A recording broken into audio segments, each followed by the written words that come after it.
गीता के मनोविज्ञान के इस सीरीज में आपका स्वागत है। आज हम गीता के 8वें अध्याय का मनोवैज्ञानिक अध्ययन करेंगे।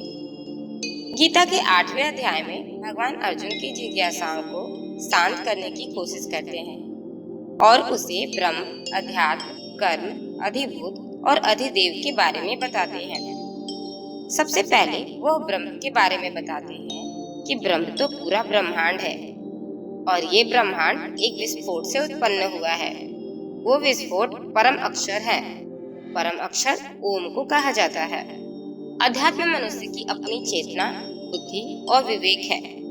कर्म वो है जिसमें हम कोई आसक्ति या इच्छा नहीं करते हैं, यानी अपनी चेतना और अंतरात्मा की संतुष्टि के लिए किया गया कार्य ही कर्म है। जो उत्पन्न या नष्ट होते हैं वे अधिभूत है और परम चेतना को संतुष्ट करना ही अधियज्ञ है। यहाँ श्री कृष्ण ही परम चेतना है, जिन्हें अपनी चेतना का ज्ञान है। यही चेतना सबके अंदर भी होती है, परंतु इसके ज्ञान के लिए नित्य ध्यान के अभ्यास की आवश्यकता होती है। भगवान इस अध्याय में ये अर्जुन को समझाने की कोशिश कर रहे हैं कि कैसे मनुष्य की मुक्ति होती है। आगे भगवान कहते हैं, हे कुंती पुत्र अर्जुन, यह मनुष्य अंत काल में जिस भी भाव को स्मरण करता हुआ शरीर का त्याग करता है उसको ही प्राप्त होता है, क्योंकि वह सदा उसी भाव में भावित रहता है। इसलिए हे अर्जुन, तू सब समय मेरा निरंतर स्मरण कर और युद्ध भी कर। इस प्रकार मुझ में अर्पण किए हुए मन बुद्धि से युक्त होकर तू निसंदेह मुझको ही प्राप्त होगा। भगवान की ये बात हमें स्पष्ट बताती है कि एक न एक दिन सबकी मृत्यु निश्चित ही है, लेकिन ये मृत्यु दर्दनाक या पीड़ादायक न हो, उसके लिए आवश्यक है कि हमारी सारी इच्छाओं की पूर्ति हो और हम अपनी चेतना को ठीक तरह से समझकर खुद को परमात्मा को समर्पित कर दें। लेकिन अपनी चेतना को जगाना या परमात्मा की प्राप्ति इतना आसान नहीं।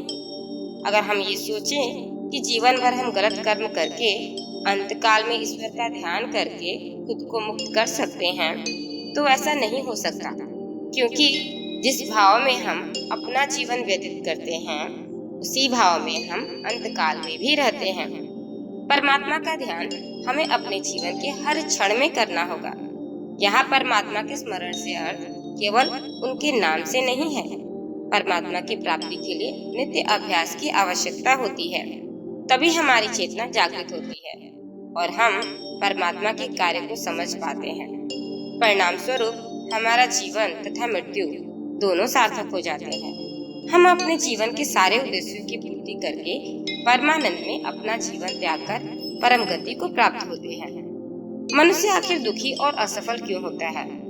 इसका जवाब भगवान इस अध्याय के माध्यम से देते हुए बताते हैं कि ये समस्त सृष्टि ही ब्रह्म है, कुछ भी अलग या बुरा नहीं है।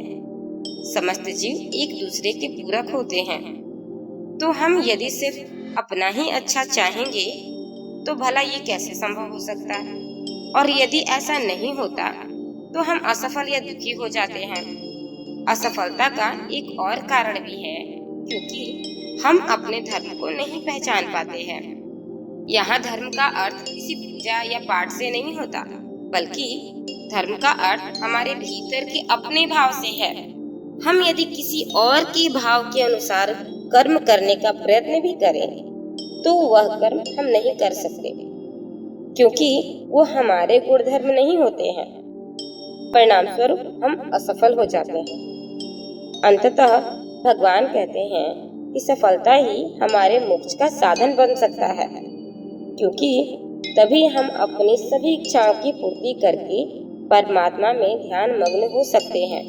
और सफलता तभी संभव है जब हम अपनी चेतना को ध्यान द्वारा जगाकर परमात्मा को समर्पित करके निश्चिंत होकर आनंद पूर्वक कार्य करें। तभी हमारा हर कार्य ही ईश्वर की साधना बन जाता है।